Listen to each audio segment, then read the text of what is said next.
Selamat pagi, Om Swastiastu. Assalamualaikum warahmatullahi wabarakatuh. Salam sejahtera bagi kita semua. Salam dan bahagia. Ya.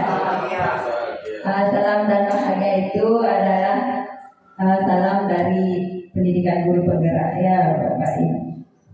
Nah, terima kasih atas waktu yang diberikan pada saya. Di sini saya akan berbagi praktek baik mengenai budaya positif. Di sini saya melakukan praktek baik salah satu tugas ya dari pendidikan guru penggerak yang saya ikuti. Saya mengikuti pendidikan guru penggerak angkatan 11 Kabupaten Jemberana. Nah, adapun kegiatan yang akan kita lakukan pada pagi hari ini yaitu yang pertama pembukaan, nanti ada eksplorasi materi, terus tanya jawab dan penutup. Saya mengucapkan terima kasih Bapak Ibu, teman-teman semua sudah meluangkan waktu ya untuk ikut pada kegiatan berbagi praktek baik pada pagi hari ini. Nah, mengapa saya ingin berbagi praktek baik tentang budaya positif? Karena pada pendidikan guru penggerak itu terdapat beberapa konsep-konsep ya. Terus mengapa diambil tentang budaya positif? Karena masih banyak di lapangan ya perilaku murid di kelas atau sekolah yang menyimpang dari disiplin positif. Kemudian guru kita sebagai guru juga enggan menegakkan disiplin pada murid karena adanya ketakutan terhadap berbagai hal. Nah, tujuan saya melakukan praktek baik tentang budaya positif ini, tujuan khususnya yaitu dapat menciptakan perilaku murid yang berdisiplin positif di kelas maupun di sekolah. Kemudian memberikan solusi terbaik pada guru dalam menerapkan disiplin positif tanpa harus merasa takut terhadap berbagai hal. Tujuan umumnya berbagi praktek baik ini yaitu tentang pengembangan budaya positif di lingkungan sekolah. Nah, pada budaya positif ini terdapat beberapa konsep ya.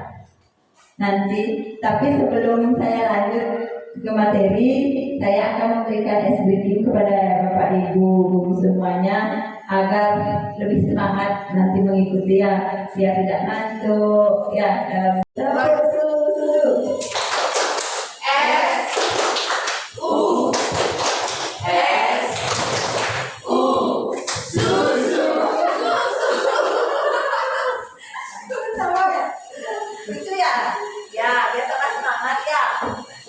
Saya mengajak Bapak Ibu ya biar tidak tegang, nggak apa ya. Untuk selanjutnya pendalaman konsep ya.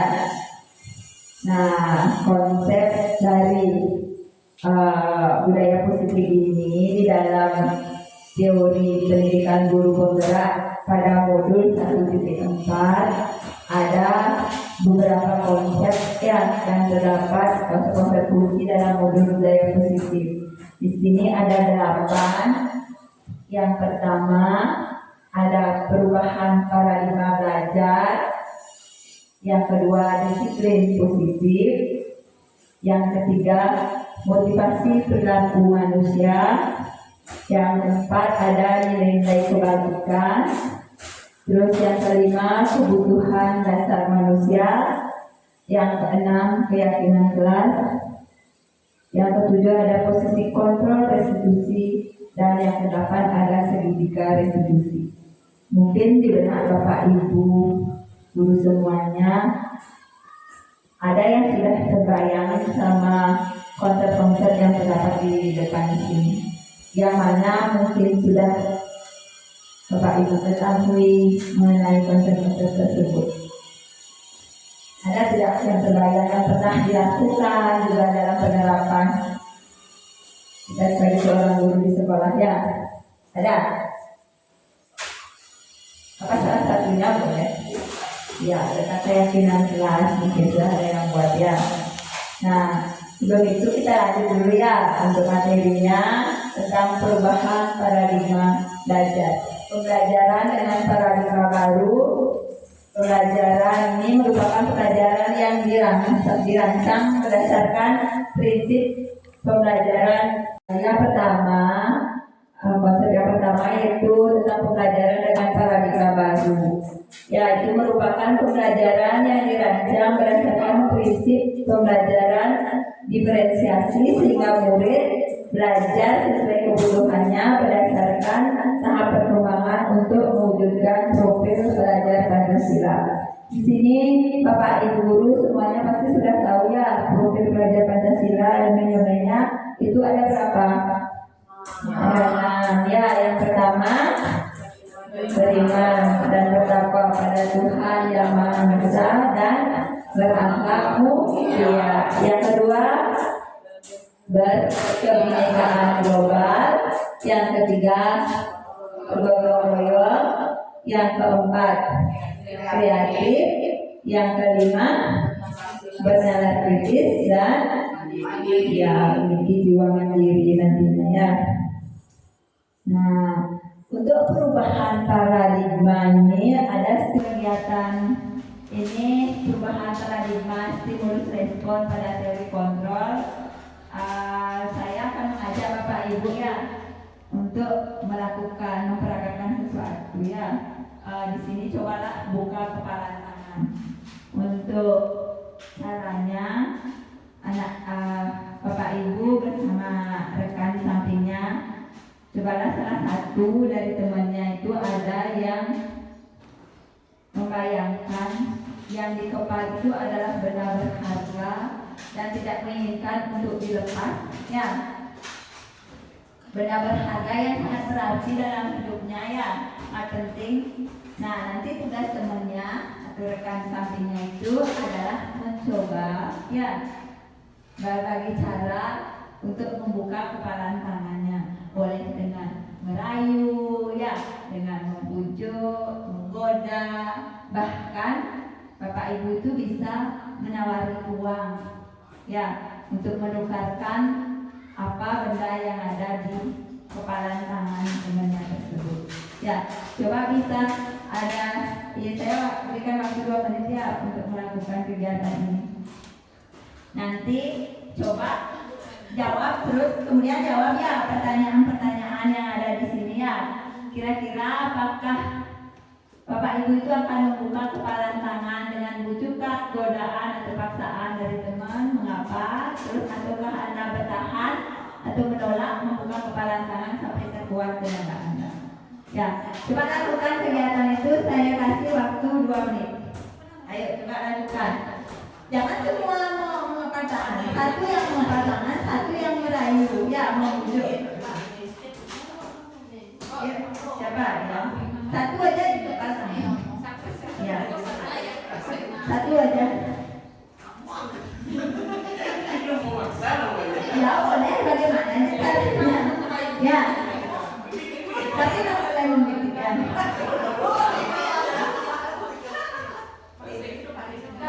Kawan ada perasaan.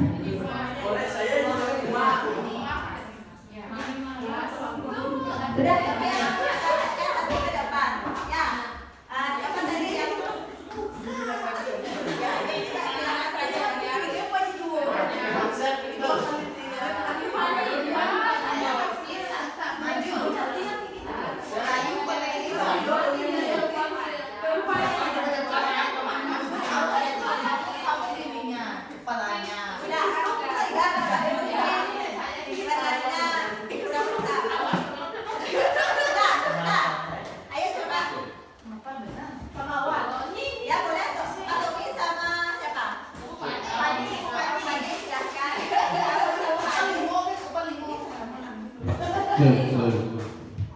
Ya, silakan Kak Domi sama Kak Ajus balik ke depan. Siapa yang tadi mengepalkan tangan? Pak Adil. Terus Pak Tommy mencoba membujuk, merayu, menghardik. Ya. Tadi sudah saya buka. Ya, coba. Kalau terima pemberian orang kan harus pakai tangan kanan. Iya. Jadi kalau saya kasih baju serupuk pasti yang sopannya jangan pakai. Oh. Ya, tepuk tangan betul. Sudah lama ya, dia berarti membuka kepalan tangannya. Alasannya kenapa? Karena lebih suka rokok daripada benda berharga yang ada di tangan Pak Adus ya. Coba Bapak Ibu yang lain, Bapak Ibu sekarang coba yang ibu-ibu coba. Coba, ya coba. Yang tadi berusaha sekuat tenaga tidak melepas karena ada alasan tertentu. Ya coba, ya Bu Lodi sama Bu Cynthia silakan.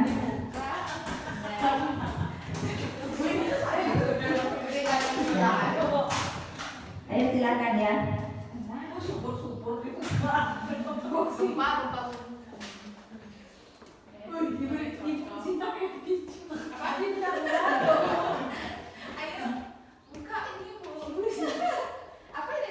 Karena waktunya 2 menit ya, saya kasih waktu. Kalau 2 menit nggak bisa dibuka berarti Bu Cynthia, Bu Lodi gagal. Sebuah benda yang sangat berharga bagi saya. Ini bandul atas bandul yang bandul Mas anaknya Ibu. Oh ya. Mas anak mahal saya mau dijual aja saya boleh. Ya. Soalnya nanti kalau dijual Mas saya beli dan tidak punya sekarang menjadi punya. Ini Ya, punya ya. Berarti Bu Lodi sudah berusaha tetapi tidak bisa mendapatkan. Ya, karena alasannya itu benar sangat berharga, tidak boleh diberikan kepada siapapun ya. Nah, berdasarkan ilustrasi ya, berdasarkan tadi apa yang Bapak Ibu lakukan tersebut, ya ada kaitannya dengan kita sebagai seorang guru ya. Kita sebagai seorang guru ada miskonsepsi tentang kadang-kadang ilusi-ilusi yang harus sesuai dengan pikiran kita tanpa dari kesadaran kita. Nah tadi kalau Pak Adus membuka tangannya kan dengan sadar dia atas kesadarannya sendiri, atas kemauannya sendiri. Ya kalau biarpun Pak Tommy seperti Bu Cynthia, biarpun Bu Lodi, bagaimana caranya merayu, menggoda, menghardik caranya ya, bagaimana dengan sekuat tenaga tidak bisa. Nah begitulah dengan para murid kita tidak bisa mengontrol ya dengan kita sesuai kemauan kita sendiri. Harus ada kesadaran dari murid itu sendiri. Nah itulah ada miskonsepsi ya tentang beberapa teori kontrol yang perlu kita luruskan ya. Yang pertama itu yaitu ilusi guru mengontrol murid. Nah di sini kadang-kadang kan kita terus mengontrol murid. Bagaimana caranya agar murid itu harus bisa. Itu adalah sesuatu yang keliru ya Bapak Ibu. Karena murid itu kita kontrol harus ada kemauan dan kesadaran dari murid itu sendiri. Ya, tidak bisa kita bagaimanapun caranya kita caranya biar murid itu mau gitu ya. Kalau tidak ada kemauan atau kesadaran dari dirinya sendiri itu tidak akan bisa. Nah itulah ilusi guru mengontrol murid. Itu perlu kita luruskan. Terus yang kedua, ilusi bahwa kritik dan membuat rasa bersalah mampu menguatkan karakter. Di sini kita kadang-kadang murid itu mengakui karena kita yang harus. Bagaimana caranya kita murid itu agar mengakui kesalahan, itu akan membentuk karakter, itu adalah hal yang keliru juga. Biarkan murid itu dengan sadarnya mengakui kesalahannya sendiri. Harus ada kesadaran dari dirinya sendiri. Kemudian ada ilusi bahwa orang dewasa berhak memaksa. Ya, kadang-kadang kita juga memaksakan kehendak ya pada anak-anak harus seperti ini, harus seperti itu ya. Padahal murid itu belum ada kesadarannya untuk melakukan hal tersebut. Nah, itulah yang perlu kita luruskan tentang miskonsepsi tentang teori kontrol ya. Nah, mengubah paradigma stimulus respon ke pendekatan teori kontrol. Nah, di sini stimulus responnya ini adalah hal-hal yang perlu kita rubah ya ke hal-hal teori kontrol sesuai apa ya. Stimulus respon misalnya dari realitas kebutuhan kita itu sama. Kita menganggap anak-anak itu sama kebutuhannya di dalam kegiatan pembelajaran. Tetapi dalam teori kontrol itu adalah realitanya kebutuhan kita itu berbeda.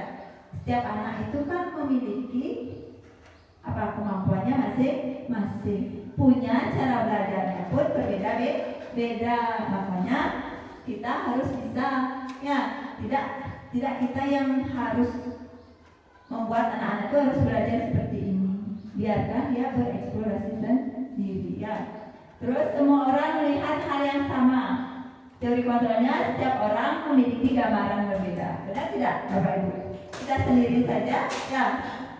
Tapi dalam teori stimulus respon ya, ini zaman yang stimulus responnya kita melihat tuh hal yang sama. Anak-anak itu kita anggap sama.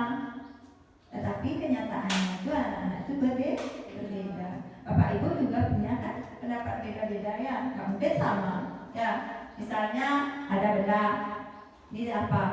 Pertama itu misalnya ya, gambarannya ini apa Bapak Ibu? Mungkin bilang sama printer, ada bagian-bagiannya apa? Pasti ada pandangannya berbeda ya. Kemudian kita mencoba mengubah orang agar berpandangan sama dengan kita. Terus kalau teori kontrolnya kita berusaha memahami pandangan orang lain tentang dunia. Nah, itu kita mencoba memahami anak didik kita sendiri ya, tanpa kita harus dipahami sama anak didik. Ya, anak didik itu harus sesuai dengan keinginan kita itu tidak. Ya. Terus perilaku buruk dilihat sebagai suatu kesalahan. Teori kontrolnya semua perilaku memiliki tujuan. Ya.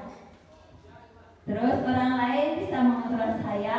Dalam teori kontrol hanya Anda yang bisa mengontrol diri Anda. Benar nggak Bapak Ibu? Seperti teori kontrol itu. Kita bisa nggak mengontrol murid semau kita sendiri? Tidak. Ya, harus dari kemauan atau kesadaran dari anak-anak itu bisa mengontrol dirinya sendiri. Kita hanya sebagai apa? Penuntun ya, pembimbing. Saya bisa mengontrol orang lain, Anda tidak bisa mengontrol orang lain. Nah, seperti kenyataannya kita itu kalau di lapangan bisa nggak kita semuanya mengontrol anak-anak itu dengan sendiri? Tidak, ya. Kita tidak bisa, sama juga kita sama-sama dewasa sudah ya tidak bisa mengontrol teman-teman kita sendiri sesuai keinginan kita sendiri. Terus ada pemaksaan pada saat bujukan gagal. Tetapi pada teori kontrol itu ada kolaborasi dan konsensus menciptakan pilihan-pilihan baru. Yang terakhir itu model berpikir menang atau kalah. Pada teori kontrol, model berpikirnya menang. Ya. Nah, itu tentang mengubah paradigma stimulus respon ke pendekatan teori kontrol. Yang adanya miskonsepsi seperti yang saya bilang tadi perlu kita luruskan ya. Kita tidak bisa mengontrol anak didik kita sendiri tanpa adanya kesadaran dan kemauan dia sendiri ya. Nah, selanjutnya saya akan lanjut ke konsep tentang budaya positif, yaitu disiplin positif. Nah, ketika mendengar kata disiplin, apa yang terbayang di benak Bapak Ibu semuanya? Bisa yang memberikan gambaran sedikit ya, apa yang ada di lintasannya? Disiplin positif itu ketika mendengar kata disiplin ya. Ayo, siapa yang mau mengutarakan coba disiplin, apa yang ada di bayangan Bapak Ibu? Kata disiplin ada? Pasti ada sebenarnya. Siapa tapi masih ini malu-malu dalam mengungkapkannya. Nah, disiplin itu berasal dari kata disiplina yang artinya belajar. Ya, disiplin mengacu pada disiplin diri yang memiliki tanggung jawab terhadap apa yang dilakukannya berdasarkan nilai-nilai yang diyakini. Nah, apa makna dari disiplin? Di sini maknanya yaitu cara kita mengontrol diri, ya, dan bagaimana menguasai diri untuk memilih tindakan yang mengacu pada nilai yang kita hargai agar tercapai tujuan mulia yang diinginkan. Nah, dalam disiplin positif di sini yaitu kita nantinya adalah menciptakan anak-anak yang memiliki disiplin diri sehingga mereka bisa berperilaku dengan mengacu pada nilai kebajikan universal dan memiliki motivasi intrinsik dan ekstrinsik. Adapun tujuannya, ya, tujuan dari disiplin positif ini adalah kita sebagai pendidik dapat menciptakan peserta didik yang memiliki disiplin diri dan memiliki motivasi intrinsik dalam perubahan perilaku ke arah yang lebih baik sehingga perilaku mereka mengacu pada nilai-nilai kebajikan universal. Nah, nilai-nilai kebajikan tersebut ada 6, ya. Contoh nilai kebajikan universal dari 6 organisasi di sini Bapak Ibu. Yang pertama itu tentang profil pelajar Pancasila. Elemen-elemennya Ibu sudah tahu, ya. Bapak Ibu guru sudah tahu, itu sudah kita sebutkan tadi. Terus yang kedua ada tentang primary years program, itu tentang toleransi, ada ya, rasa hormat, integritas, mandiri, itu nilai yang disepakati bersama, ya, bersifat universal, lepas dari suku, bangsa, agama, bahasa maupun latar belakangnya. Ini ada 9 pilar karakter Indonesia. Bisa Bapak Ibu lihat di layar, ya? Bisa? Pakai saya nggak nyampe sana. Nggak nyampe.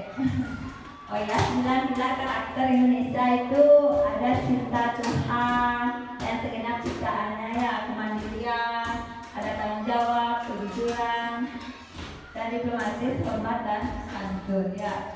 Ini ada 6, ada petunjuk seumur hidup dan keterampilan hidup, ada the 7 essential virtues dan proyek nilai-nilai kebajikan.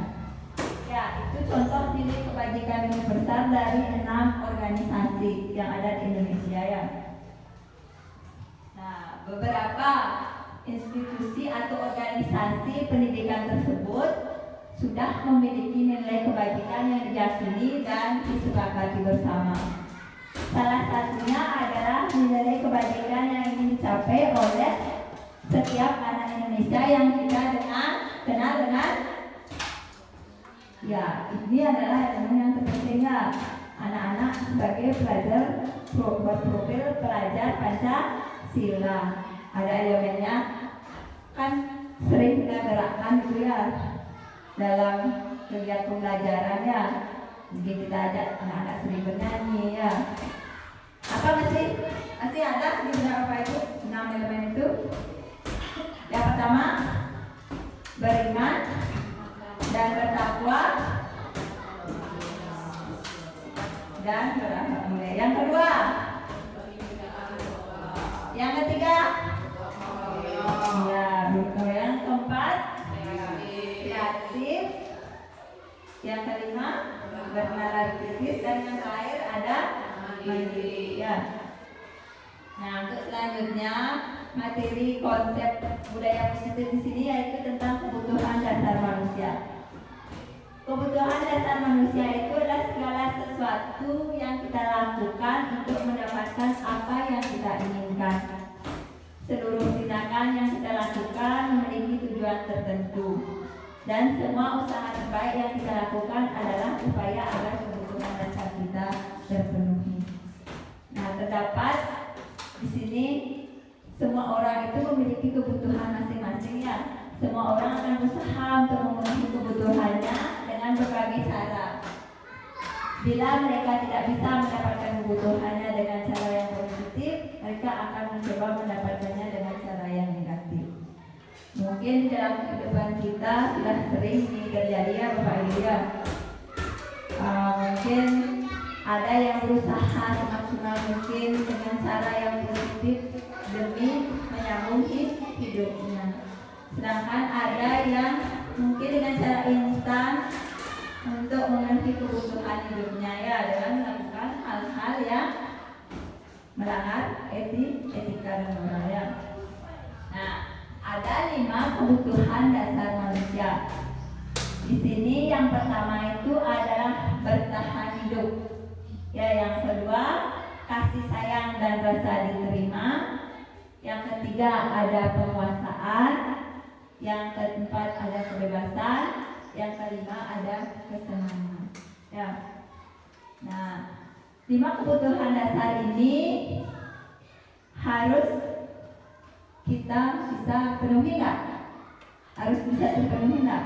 Di sini saya akan memberikan sebuah contoh ya, contoh ilustrasi tentang pemenuhan 5 kebutuhan dasar manusia, dan nanti kita akan saya akan menayangkan video ya untuk tentang 5 kebutuhan dasar manusia. Nah, di sini saya contohkan ada tahun ini Dimas genap berusia 17 tahun. Ia senang sekali ketika ayahnya mulai mengajarkan cara menyetir mobil. Setiap akhir pekan ia berlatih menyetir. Ia terlihat senang sekali berlatih sampai akhirnya ia bisa menyetir mobil dengan baik dan lancar.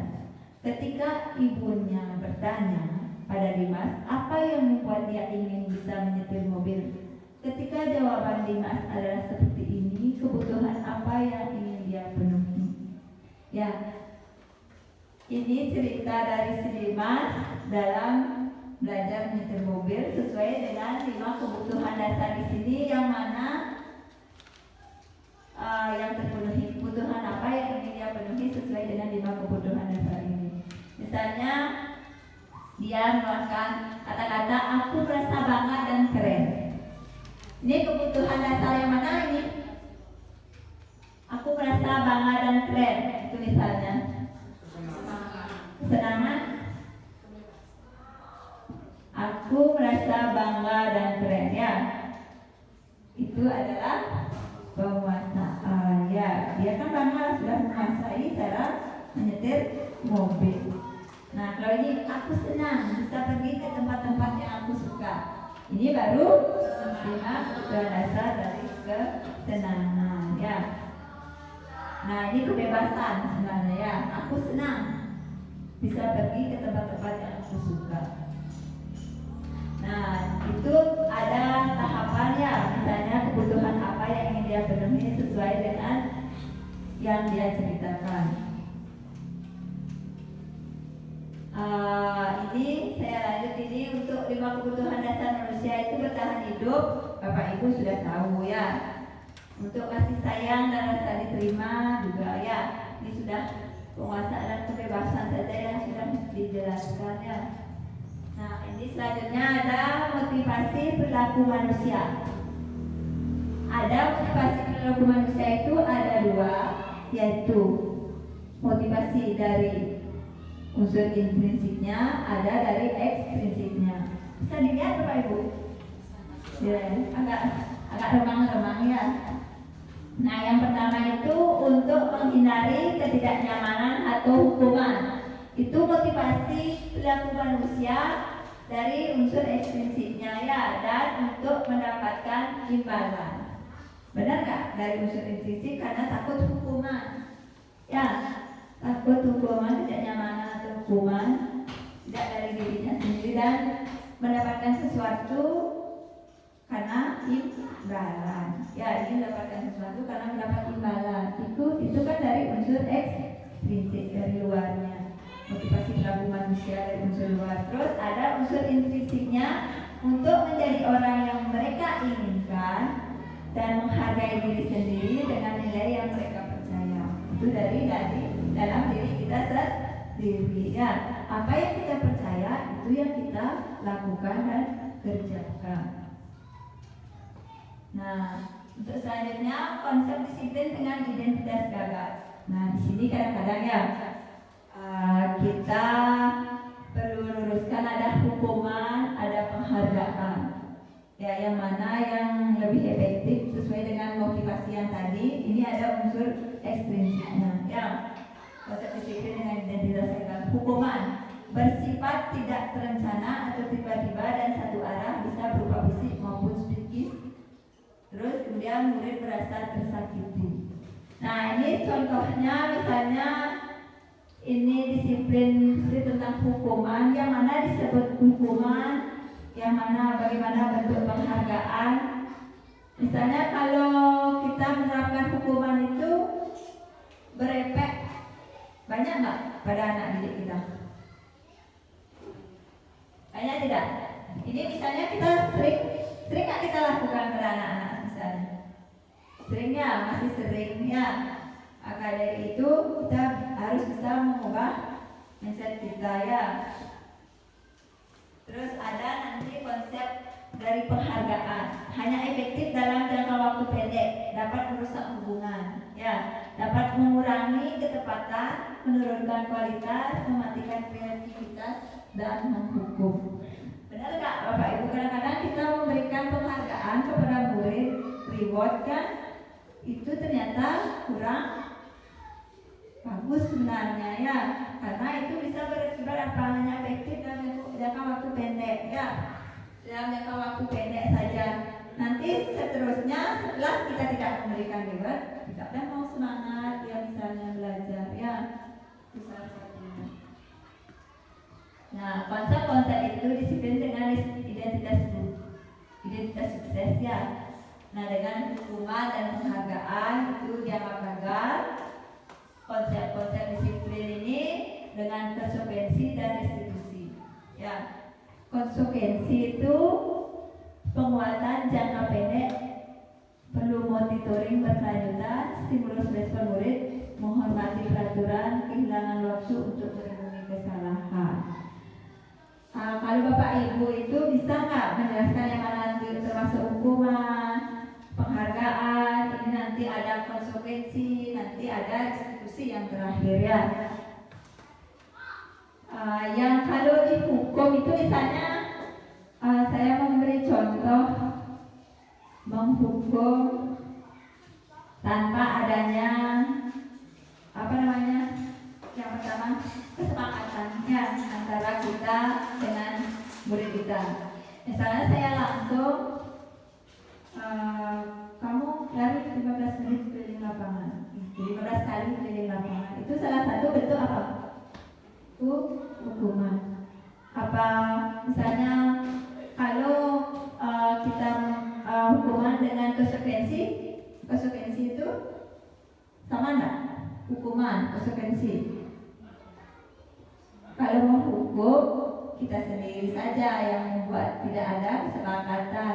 Kalau konsekuensi itu ada kesepakatan terlebih dahulu dengan anak didik. Misalnya kita membuat kesepakatan, nanti kalau anak-anak tidak tepat waktu dalam mengerjakan tugas rumah, apa yang harus konsekuensinya ya? Apa tindakan disiplin yang perlu kita lakukan? Itu misalnya anak-anak disuruh apa misalnya konsekuensinya membersihkan ruangan kelas gitu. Tapi karena ada kesepakatan antara kita sebagai guru dan anak didik kita ya, yang murid. Nah, tentang penghargaan dan restitusi. Kalau penghargaan itu kita berikan reward itu, sekarang aja kita berikan penghargaan. Oh, ini sudah pintar membaca, saya berikan ini. Itu sebuah penghargaan ya. Saya berikan apa misalnya sesuatu benda itu jangka pendek. Kalau dia tidak bisa melanjutkan itu, nggak ada dia mau semangat kalau kita tidak ada memberikan sesuatu apa-apa.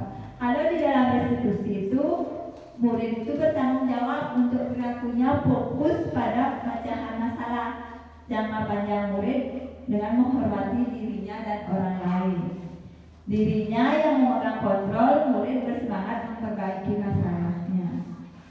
Kita tidak perlu, kamu salah gitu. Biarkan anak didik itu sadar dengan sendirinya, ya, bahwa dia melakukan kesalahan.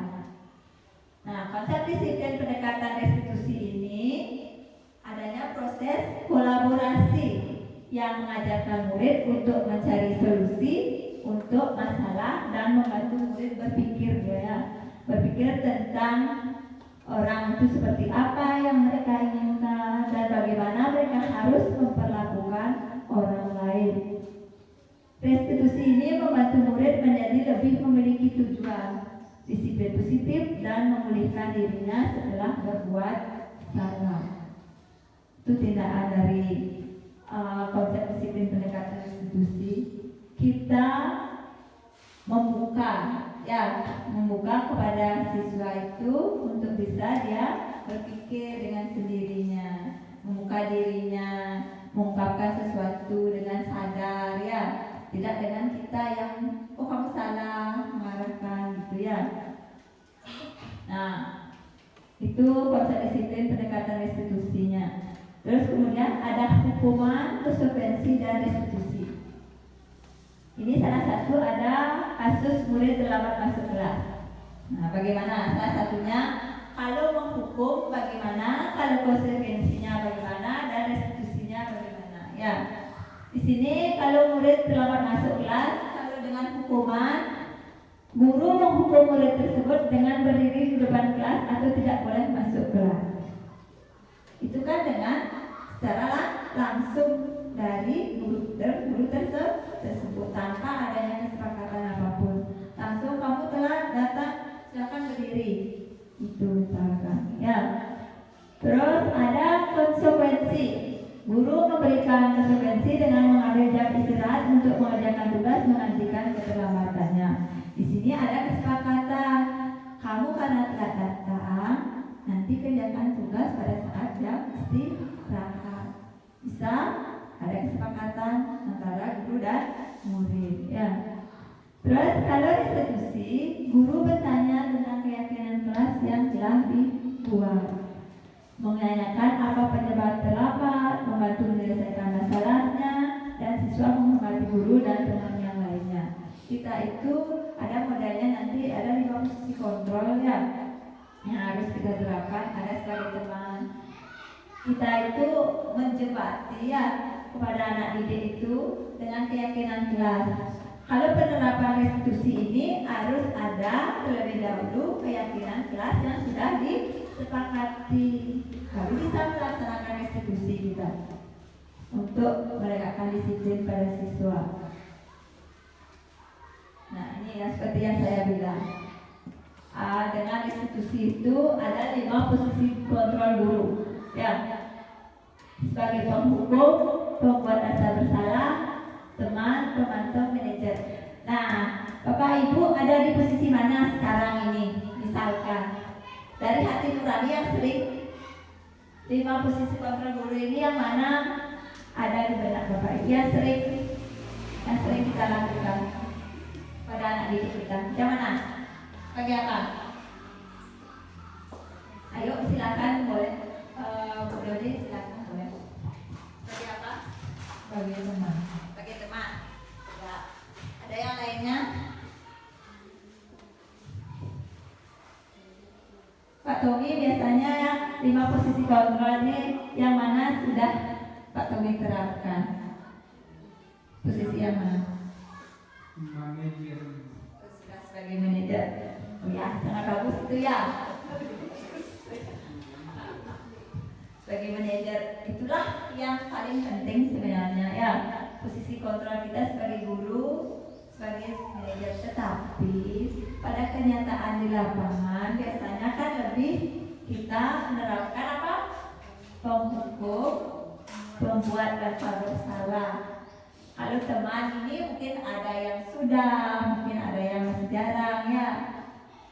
Terus ada pemantau dan ada manajer. Kalau penghukum dan pembuat rasa bersalah itu sebenarnya perlu kita hilangkan ya sebenarnya ya setidaknya dengan penghukum apa akibatnya nanti akan ada ya.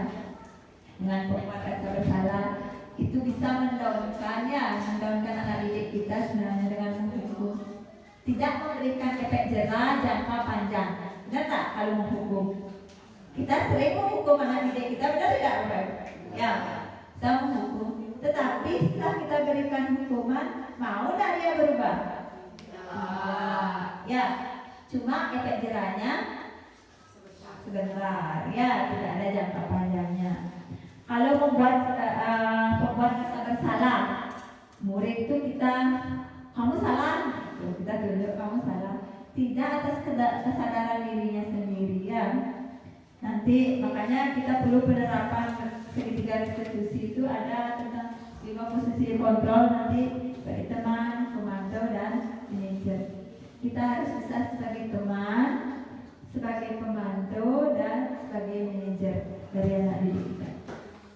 Nah, di sini saya akan memberikan contoh ya tayangan tentang 5 posisi kontrol guru yang mana disebut sebagai penghukum, pembuat rasa bersalah, sebagai teman, pembantu, dan manajer.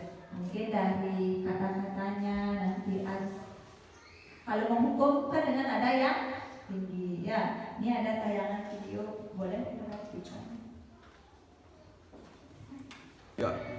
Ya, Bapak Ibu silakan perhatikan ya ilustrasi tentang 5 posisi kontrol guru. Naren, sini kamu.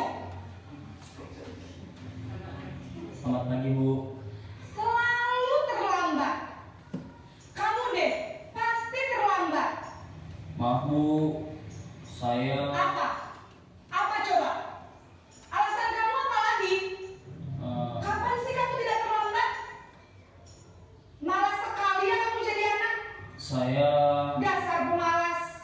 Gak kapok-kapok sih kamu. Sudah berapa kali terlambat? Sana, kamu keliling lapangan basket 2 kali.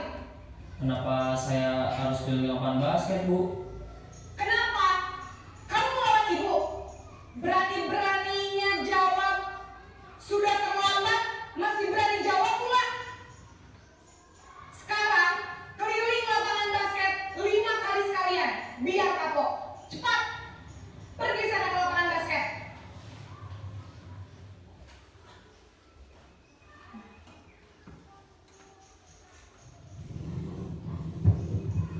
Nah, Bapak Ibu sudah melihat ya tayangan video tadi. Bisa nggak? Apa yang ada di benak Bapak Ibu tentang 5 posisi kontrol guru? Di posisi mana ini Ibu guru yang ada di ilustrasi video tersebut? Sebagai penghukum. Kenapa sebagai penghukum? Karena Ibu guru itu terlihat menghardik, menunjuk, ya berkaca pinggang, membentak, dan hukuman verbal maupun fisik yang terjadi. Dia itu tidak memberikan kesempatan kepada murid tersebut untuk memberikan alasan kenapa dia bisa terlambat. Ya. Nah, dampaknya apa yang akan terjadi pada murid? Dampaknya adalah murid itu menjadi pendendam. Benar nggak, Bapak Ibu? Ya. Terus tidak menyukai guru atau pelajaran yang diampu. Ya. Banyak kenyataannya seperti itu ya. Murid itu jadi takut tuh, saya nggak berani sama ibu itu karena sering dihukum ya Bapak Ibu guru sama Bapak Ibu guru itu, dan tidak menyukai pelajaran, malas anaknya jadinya belajar ya. Ya selanjutnya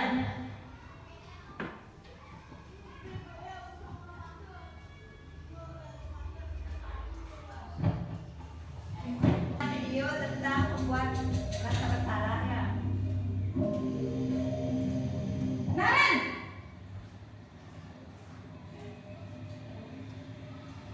Selamat pagi, Bu. Naren, kamu kenapa terlambat lagi, nak? Ya Tuhan, Naren, kamu senang ya bikin ibu susah ya? Kalau kamu terlambat lagi, nanti ibu yang ditegur bapak kepala sekolah, nak. Disangka ibu tidak bisa membina kamu. Duh, gimana ini?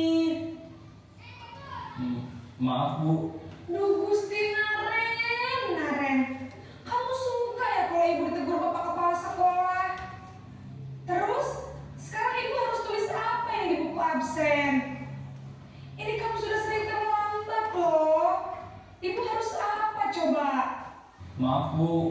Maaf sekali.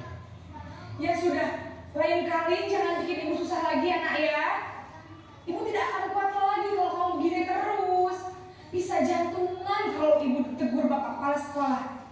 Sana cepat ke kelas. Maaf ya Bu. Maaf sekali.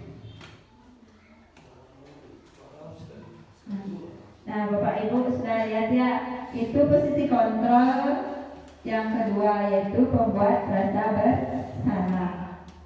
Apa yang terjadi pada yang dilakukan dilakukan Ibu Guru yang tadi ya, pembuat rasa bersalah pada siswa itu suaranya agak sedikit lembut daripada pemukul yang tadi ya, sedikit lembut, tenang, namun kata-katanya menyalahkan murid. Ya, memojokkan murid itu sendiri, menyatakan bahwa kesalahan ada pada murid dengan membuat seolah-olah guru itu menderita. Nggak kasihan sama ibu gitu misalnya ya. Nampaknya seperti apa yang akan terjadi? Murid berasa bersalah, identitas gagal, dan terus rendah diri dan menarik diri dari lingkungan. Murid itu bisa menjadi minder dia ya, karena terus melakukan kesalahan, nanti bisa menyebabkan minder juga murid itu. Nah, untuk selanjutnya ada tayangan video ketiga.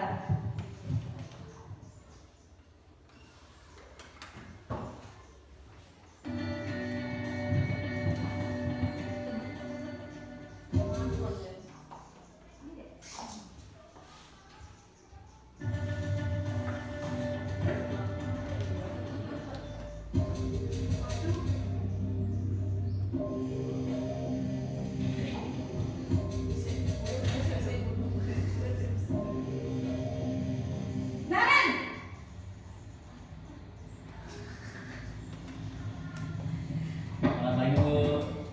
Wah, sudah jam berapa ini nak? Terlambat lagi ya sayang. Iya Bu, habis ibu saya belum membangunkan saya Bu. Kamu malah menyalahkan ibu kamu. Kamu bukannya anak yang larinya paling kencang. Kok terlambat sih? Iya Bu, saya memang terlambat bangun tadi. Jadi biarpun saya lari kencang, tetap gak kekejar Bu. Ya sudah sana. Nanti lain kali larinya lebih kencang lagi ya. Biar gak terlambat lagi. Bikin senang ibu demi ibu. Bisa kan? Bisa lah Bu. Ya sudah sana masuk kelas. Ibu beresin urusan absen kamu. Kamu ini ada-ada saja.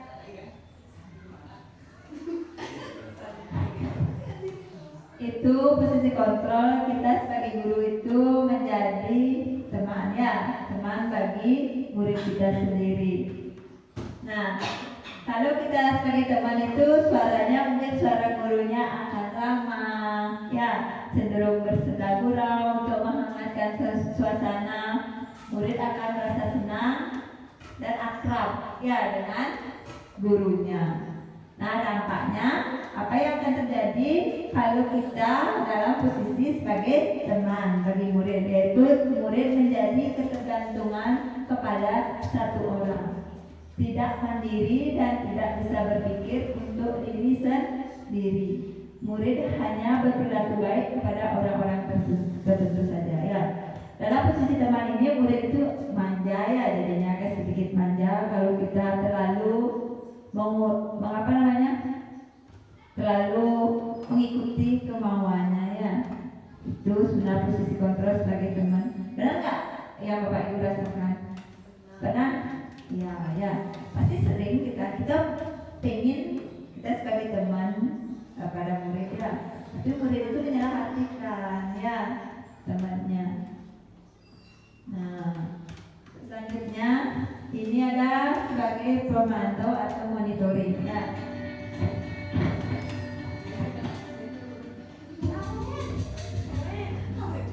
Sama videonya tapi cara ungkapannya berbeda ya. Naren!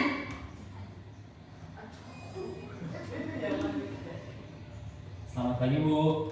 Naren, apa peraturan sekolah kita tentang jam berapa kita harus masuk sekolah, nak? Kita harus di sekolah jam 7, Bu. Iya betul, sekarang sudah jam 7.20. Naren sudah tahu konsekuensinya jika terlambat hadir. Paham, Bu. Saya harus tinggal kelas pas jam istirahat selama 20 menit.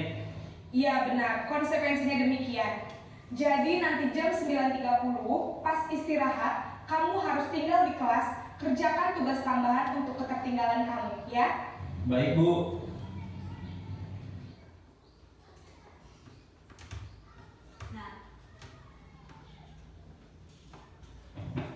Nah, itu posisi kita sebagai guru dalam 5 posisi kontrol itu sebagai monitoring atau pemantau ya.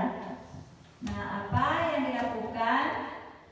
Bersuara datar ya, tidak emosional, tidak bersenda gurau ataupun menggunakan suara bernada tinggi.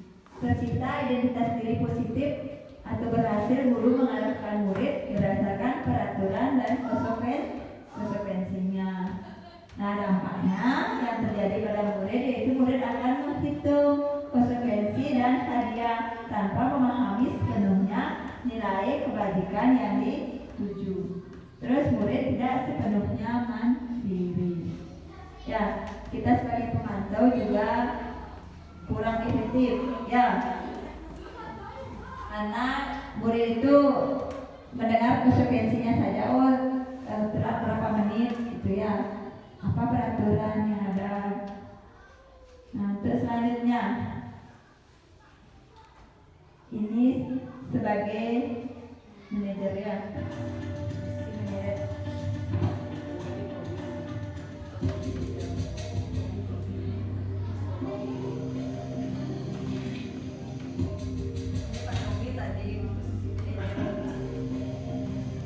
Naren!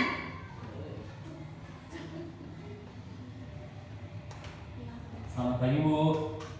Selamat pagi, Naren. Maaf, Bu. Saya terlambat. Iya, sekolah masuknya jam 7, sekarang sudah jam 7.20. Jadi sekarang bagaimana nih, Naren? Maaf, Bu. Saya lupa setel alarm saya semalam. Baiklah, menurut kamu, keyakinan sekolah yang mana yang perlu kamu tingkatkan?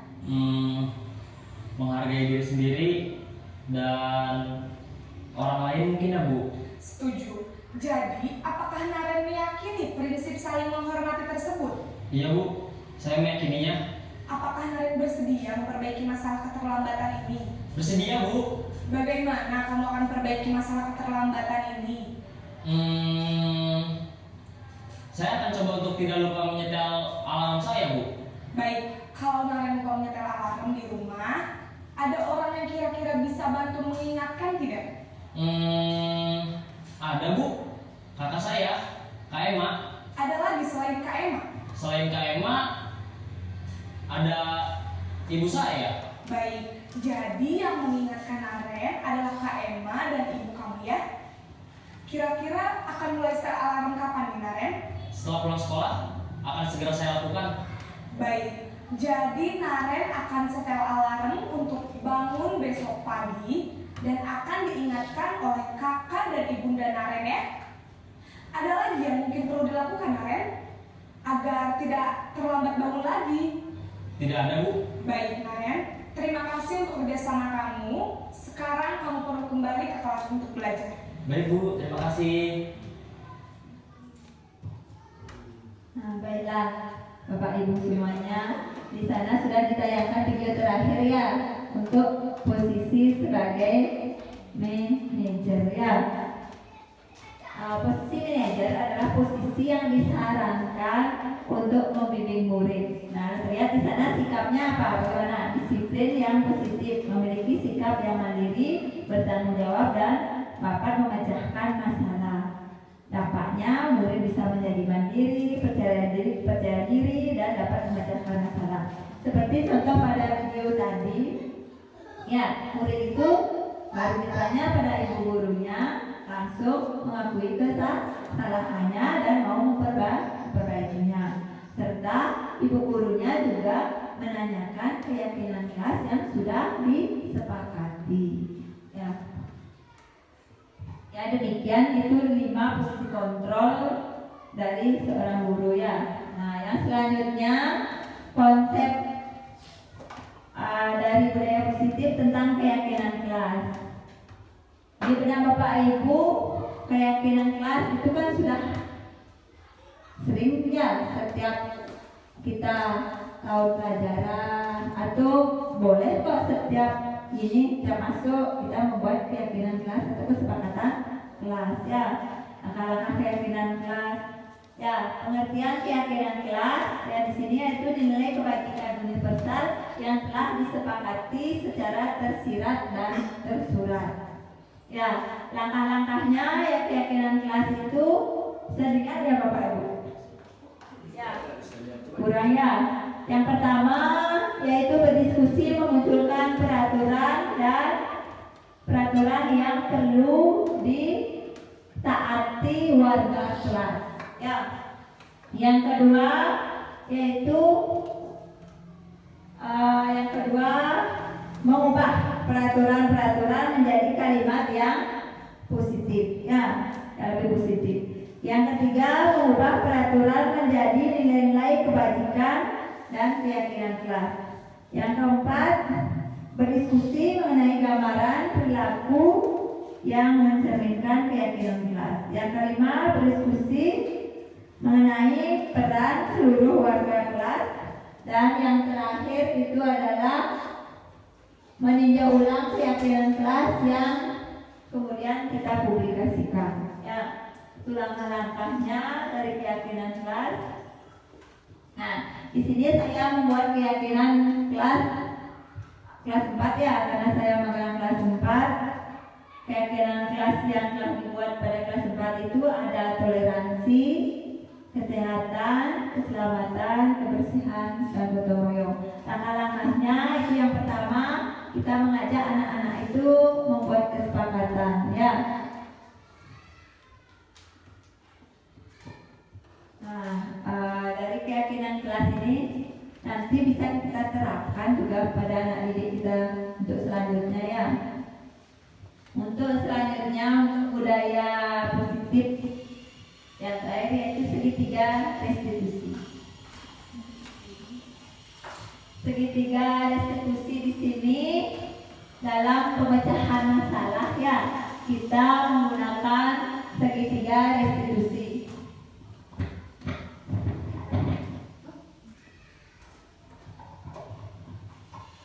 Segitiga restitusi bentuknya aja segitiga ya Bapak Ibu, berarti kita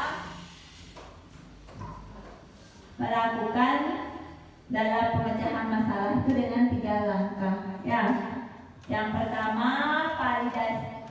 menstabilkan identitas yang pertama ya, menstabilkan identitas. Terus yang kedua validasi tindakan yang salah, dan yang ketiga menanyakan keyakinan. Nah, di dalam menstabilkan identitas di sini dalam pemecahan masalah kita menggunakan kata-kata yang lembut ya. Bukan kita yang harus menanyakan apa kesalahannya, biarkan murid kita menanyakan terlebih dahulu. Misalnya kamu melakukan ini dengan bagaimana, kenapa kamu bisa melakukan itu, pasti ada alasan tertentu ya. Nah, kamu bukan satu-satunya yang pernah melakukan ini hal yang wajar itu misalnya. Itu menstabilkan identitas. Kita memberikan ruang kepada anak didik untuk mengungkapkan permasalahannya dengan nyaman ya. Kita tidak menggunakan nada yang tinggi. Terus yang kedua validasi tindakan yang salah. Nah, bagaimana caranya kita memvalidasi tindakan yang salah, yaitu adakah cara yang lebih efektif untuk mendapatkan apa yang dibutuhkan. Terus kamu tentu punya alasan mengapa melakukan hal ini. Waktu ini saya sudah mempraktekkan tentang segitiga restitusi. Yang pertama tentang mungkin ada siswa yang sering mencontek ya, contek pekerjaan temannya. Di sana saya menanyakan apa permasalahan yang terjadi. Siswa siswa itu mau, murid itu mau terbuka untuk menjelaskan. Terus saya menanyakan apa alasannya, kenapa dia bisa melakukan perbuatan itu kepada temannya ya. Terus yang ketiga saya menanyakan keyakinan, sesuai nggak dengan keyakinan kelas yang telah kita sepakati berdasarkan kejadian tersebut. Keyakinan kelas itu terus ingin menjadi orang yang seperti apa nantinya. Kita memberikan ruang kepada murid ya untuk membuka pikirannya agar mau menjelaskan apa permasalahannya, tidak menutup-nutupi ya. Nah, ini penanganan kasus berdasarkan segitiga restitusi ya. Ini ada dua siswa di kelas saya, ada yang bermasalah. Yang pertama itu dah yang tadi karena ada yang mencontek pekerjaannya sendiri, temannya yang mencontek. Yang kedua lakukan mencoret-coret bangku ya, itu merusak keyakinan. Gini juga dapat melanggar keyakinan kelas yang telah disepakati. Nah, demikian presentasi ya, mungkin berbagi praktek baik yang dapat saya berikan kepada Bapak Ibu. Mungkin di sini mungkin ada yang kurang atau ada yang ingin ditanyakan atau memberikan masukan, saran, kritik kepada saya persilahkan ya. Mungkin ada yang kurang dipahami atau yang ingin lebih dibuka ininya ya, silakan.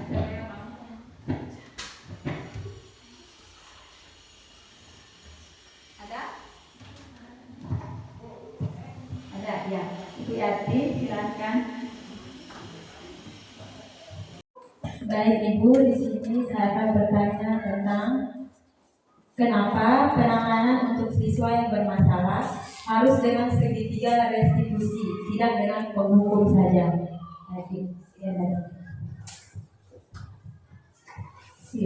Pertanyaan dari Ibu Yati sangat bagus ya. Mungkin saya langsung menanggapi saja ya. Mungkin kalau nanti ada teman yang bertanya lagi, saya persilakan, saya jawab satu-satu dulu ya. Kenapa penegakan disiplin pada siswa itu harus menggunakan segitiga restitusi, tidak dengan penghukum? Kita bisa lihat ya, akhir-akhir ini banyak ketakutan sebenarnya yang dialami Bapak Ibu guru dalam penegakan disiplin ya. Dengan memberikan hukuman akan berdampak banyak pada guru tersebut, siswa ya, dan pihak-pihak terkait seperti orang tua dan masyarakat. Karena menghukum itu bisa jadi memberikan efek ketakutan atau trauma pada murid dan bahkan pada siswa yang malah makin membangkang ya. Dan ada juga siswa yang mengadu sering kepada orang tuanya yang nanti bisa merembet panjang permasalahannya dan bisa ke hukum jadinya ya, ke jalur hukum. Nah, dengan demikian sangat tepat menggunakan segitiga restitusi untuk menghindari hal-hal tersebut. Selain itu kita bisa menerapkan pendidikan sesuai dengan kodrat alam dan kodrat zaman pada murid tersebut ya. Karena sesuai perkembangan zaman sudah tidak zamannya kita menghukum muridnya, karena menghukum itu tidak hanya memberikan trauma, tetapi tidak bisa memberikan efek jerah yang lama untuk muridnya. Nah, untuk selanjutnya, kalau penghukum itu masih pada zaman penjajahan, ya, mungkin itu yang dapat saya sampaikan. Kalau dengan penerapan segitiga restitusi, kita ada tahap-tahapannya. Nah, akan tetapi di sini Bapak Ibu guru perlu ketahui ya, untuk penerapan penegakan disiplin dengan segitiga restitusi tidak semuanya bisa kita lakukan ya. Misalnya pada hal-hal penegakan disiplin yang sampai ada cedera-cedera, itu kita tidak bisa dengan segitiga restitusi ya. Demikian yang dapat saya sampaikan. Bisa diterima Ibu Yati? Ya. Terima kasih Bu Yati. Mungkin dari teman-teman yang lain ada yang ingin ditanyakan? Ya, Pak Awan silakan. Baik, terima kasih untuk kesempatannya, Bu. Nah, saya ingin bertanya, sesuai kenyataan di lapangan, ada siswa yang terbuka dan tertutup.